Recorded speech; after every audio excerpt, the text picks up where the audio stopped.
Bradford, a northern city shaped by industry, students, and constant movement. Streets watched over by CCTV cameras. Flats stacked above shops. Ordinary lives passing each other every day. In 2009, nobody realised a serial killer was already operating here. Calm, deliberate, and disturbingly self-aware. He didn't stalk dark alleyways or flee the scene in panic. He walked calmly through the city, weapons in hand, fully visible.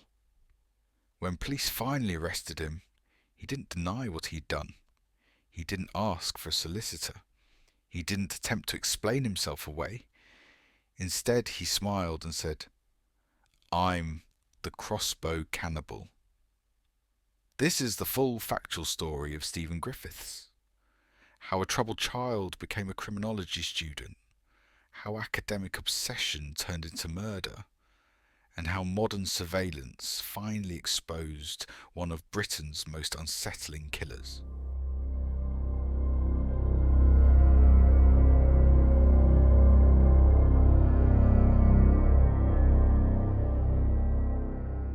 Stephen Sean Griffiths was born in 1970 in Bradford, West Yorkshire. His early life was marked by instability. His parents separated when he was young, and those who later examined his upbringing described a childhood shaped by emotional distance and fractured family relationships. As a boy, Griffiths struggled to form healthy social connections. He was often described as withdrawn and isolated, spending long periods alone. There were early behavioural concerns. Accounts later revealed incidents of cruelty to animals, a recognised warning sign in violent offender development. Though at the time, these behaviours were not treated as indicators of future danger. Despite this, Griffiths showed intelligence. He was academically capable, able to concentrate deeply on subjects that interested him. On the surface, he appeared to be a troubled but unremarkable child.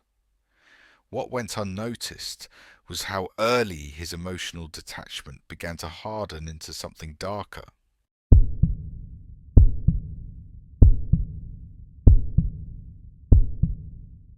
As he grew older, Griffiths gravitated toward criminology, a subject that allowed him to explore violence, deviance, and criminal psychology in a structured way.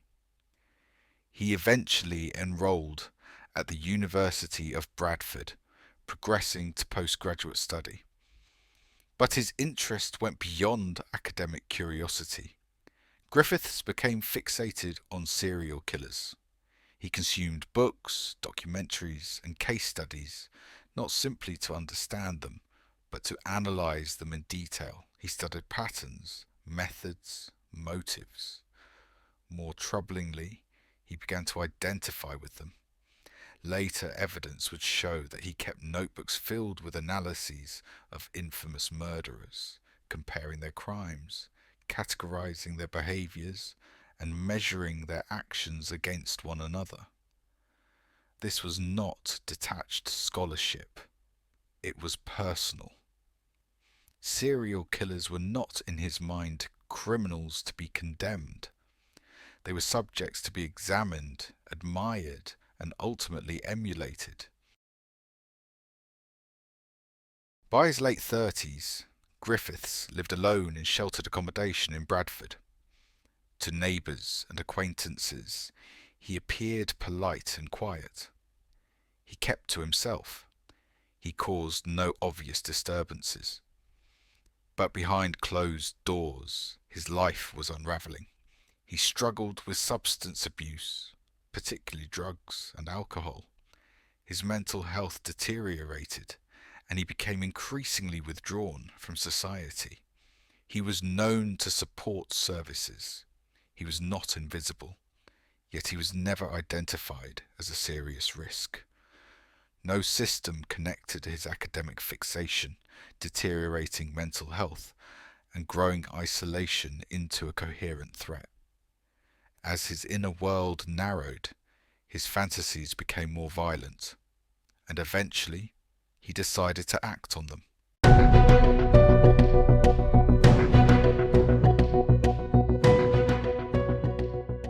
In June 2009, Susan Rushworth, aged 36, was murdered.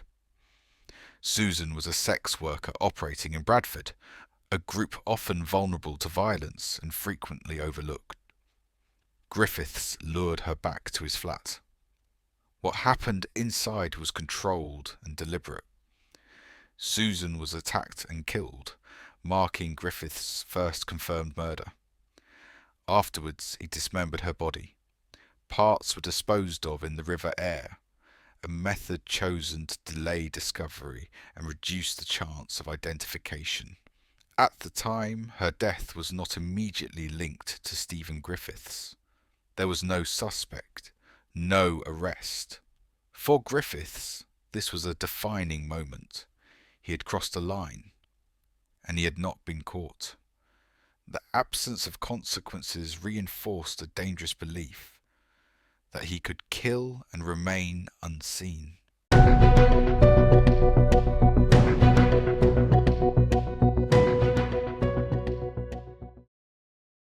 In April 2009, Shelley Armitage, aged 31, disappeared. Once again, she was a sex worker. Once again, she vanished in the same area. Shelley was lured back to Griffiths' flat, where she was murdered in a similar fashion. By now, Griffiths had refined his methods. He had acquired weapons, including a crossbow, chosen for its lethality and control. This was no longer experimentation, it was escalation. Each killing increased his confidence. Each success reinforced his sense of superiority and detachment. He was no longer just studying serial killers. He believed he had become one.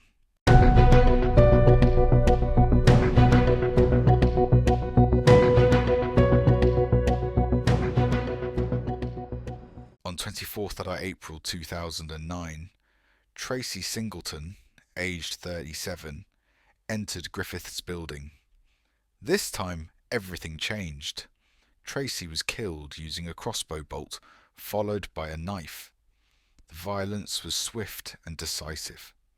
Moments later, Griffiths left the building carrying a sports bag and the crossbow itself. He did not hide. He did not rush. He walked directly past a CCTV camera, clearly visible, weapons in hand. This single decision ended his freedom.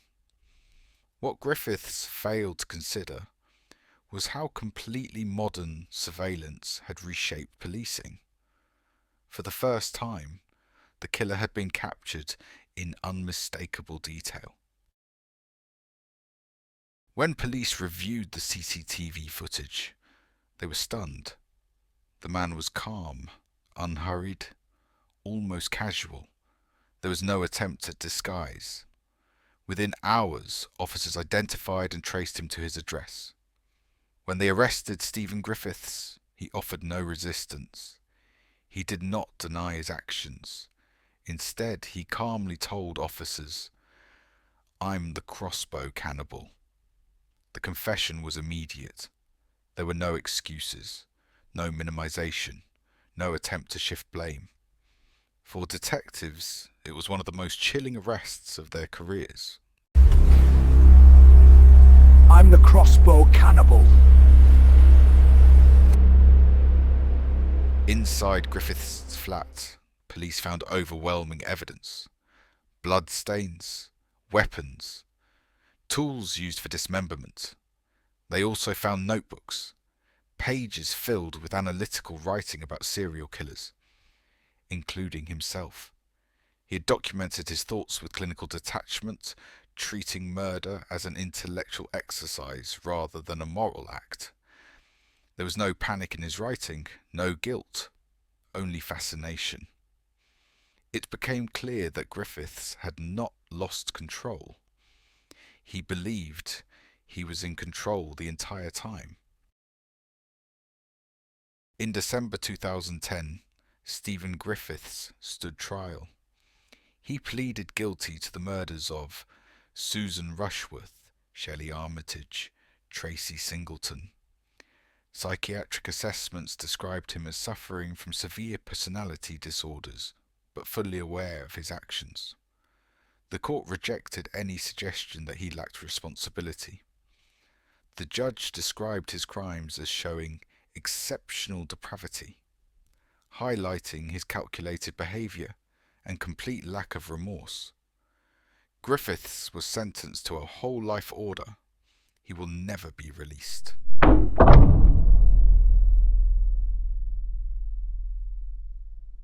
The case shocked Britain, not only because of the brutality, but because of who Stephen Griffiths was.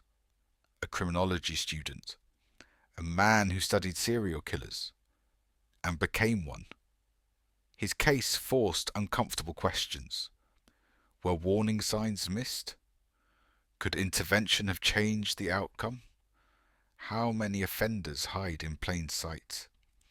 Stephen Griffiths now remains in prison, largely silent, but his crimes remain a chilling reminder that knowledge alone does not prevent violence. Sometimes it enables it.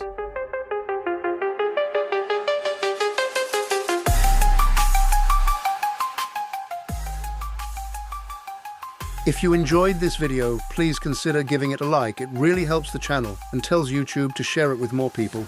If you're interested in more true crime stories, police investigations, and the cases that changed Britain forever, make sure you're subscribed and turn on notifications so you don't miss the next upload. Thanks for watching.